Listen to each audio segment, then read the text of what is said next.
I'm in a different space now. I can feel myself evolving and vibrating on a different frequency with a more conscious focus than I ever have in my life. And I know that I'm nowhere near what I'm supposed to be. I don't know how to explain how I communicate with the ancestors.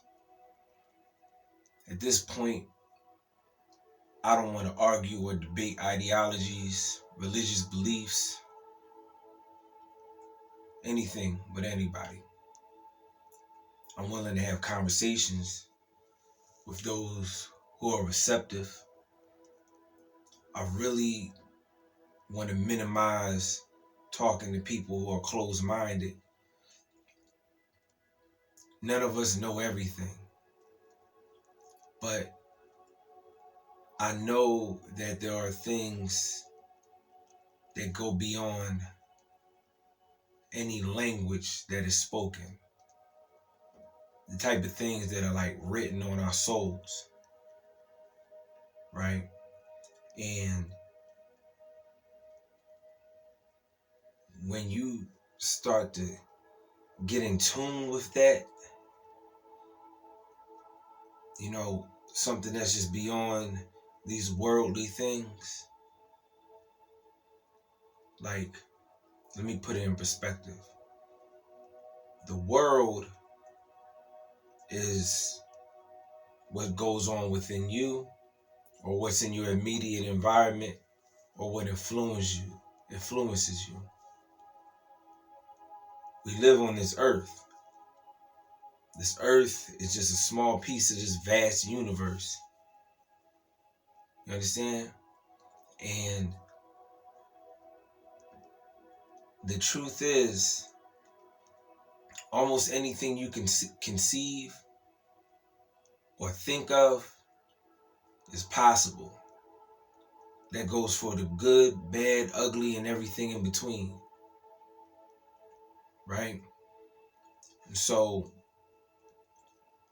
when people act like, oh, this is not possible, or this is the only way it's supposed to be, I wholeheartedly disagree, but that depends on perspective. I could say these words and it could sound like I'm speaking too broadly or too vaguely. But my point is that there's a spectrum with everything.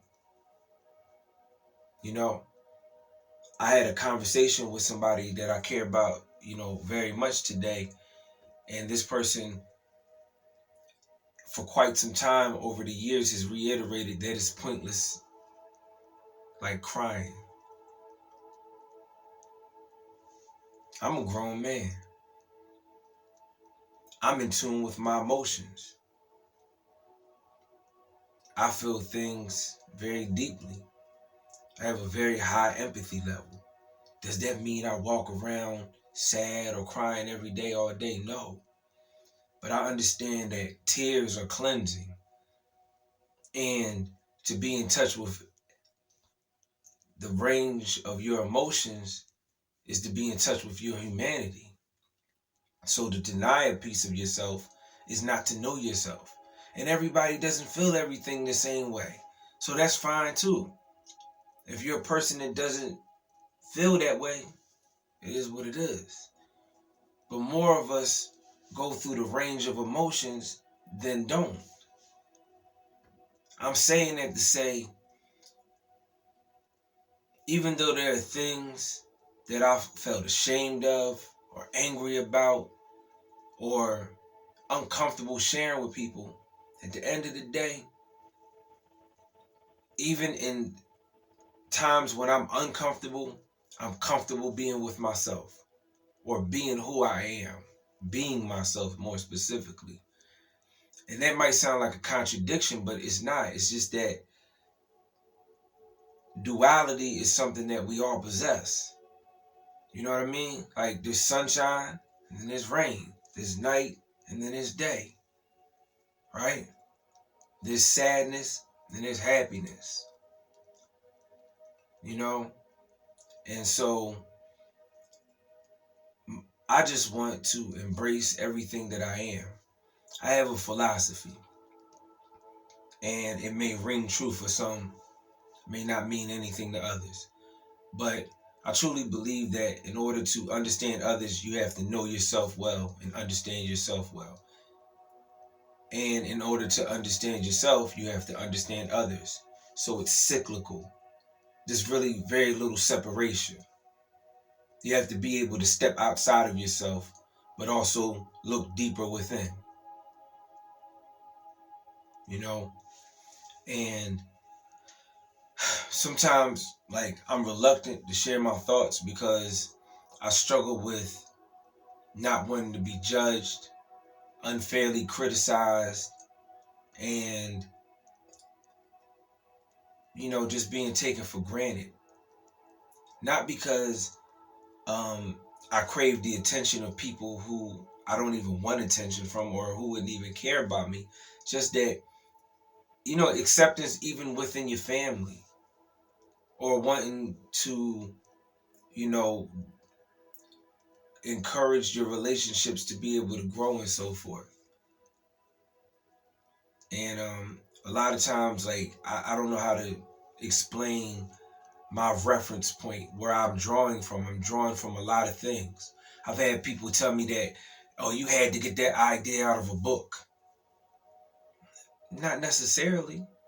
Of course, I've read books or read things and listened to music and, whatever it is.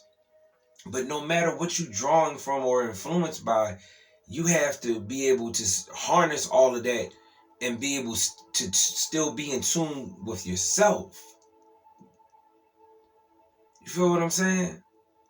Like, nothing that I've seen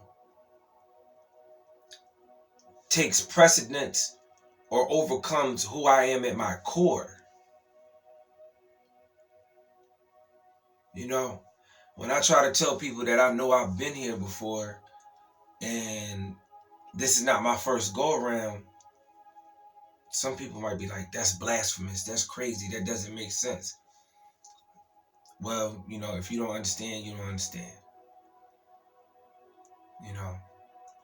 But the main thing I want to say is that all this stream of consciousness things I'm speaking on, besides love being the most powerful energy that exists, being able to release yourself from the things that bind you and control you, from conditioning or from trauma or from just trying to numb yourself from pain, that's the ultimate triumph. Like overcoming yourself. And you just got to start somewhere.